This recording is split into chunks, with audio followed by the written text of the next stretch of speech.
Hello, and welcome back to my conservatory. I'm here to give a build review of my SmileTeam FM011 carbon frame from China. It's now finished. Just to tell you what it's all made of. It's got a SRAM Force 22 group set with Fulcrum Racing Quattro wheels. It has a Ritchey carbon compact bar, DEDA 02 stem, and a Prologo 02 saddle, and obviously Clark's bottle cages.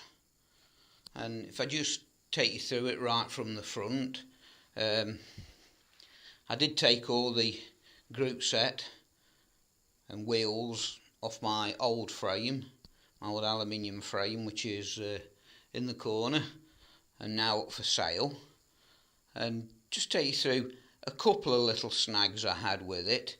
The front fork is quite deep, and the mounting bolt or nut that was with the SRAM Force group set was too short.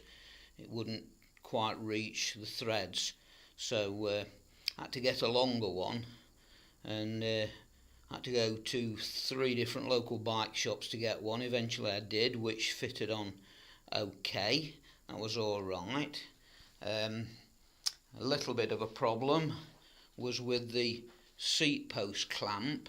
The bolts that were supplied with that clamp were far too short to look like the type of bolts that hold your bottle cages down.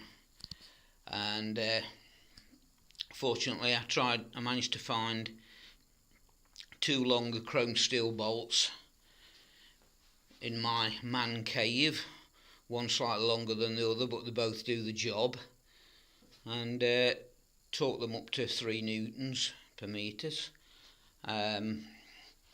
Another problem I had, and if you can see the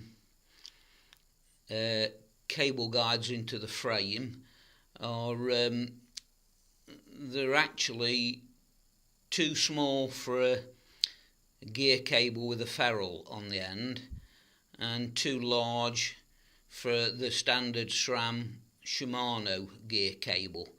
And I managed to find a short piece of Jaguar cable, which was about the perfect size, but I had to buy a set of cables to get enough cable to do from the shifter into the frame and out to the rear mech.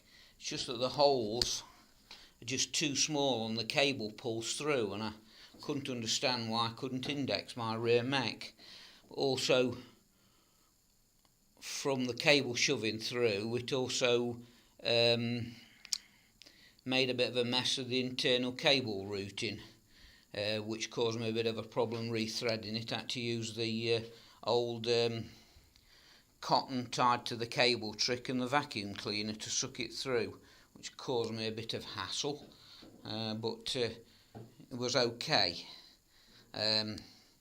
Also, because I'd used all the old group set, I put the bottom bracket in, and like a fool I didn't check the bearings before I put them in, and the bearings were gone. I had to take it back out again and put another bottom bracket in.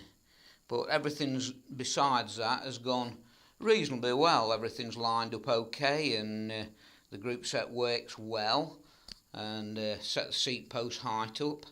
And the other day I took it on a little bit of a test ride around my estate, only half a mile or so, just to try and bed everything down, and came back and reset the cables that had stretched a little, and the headset had bedded down a bit, so I've had to tighten that up, and I'm looking forward to giving it a full road test shortly.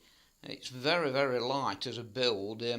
On my very inaccurate luggage scales, it weighs about 7.3 kilograms, which is very light, with some carbon wheels on to bring it down to the UCI limit easily, and probably under that.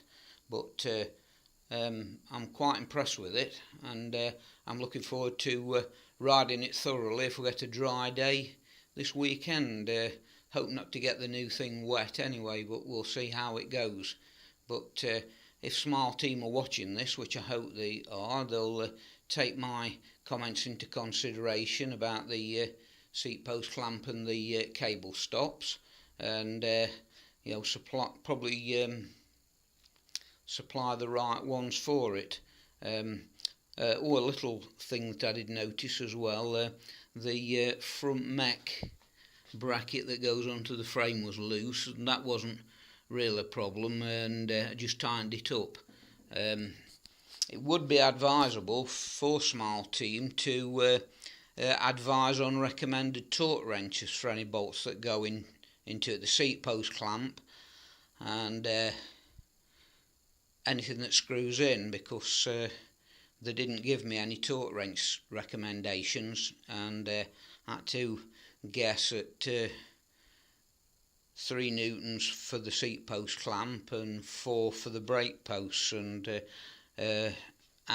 also the rear mech hanger as well.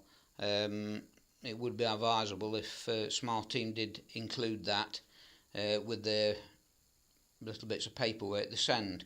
But anyway, my cats have come in to also review the frame as well. That's Ellie and that's Bradley, and I'm sure they're impressed with it, and they're even happier to get their conservatory back. Anyway, if anybody's got any comments, I'll do my best to answer them, and for now, thank you for watching.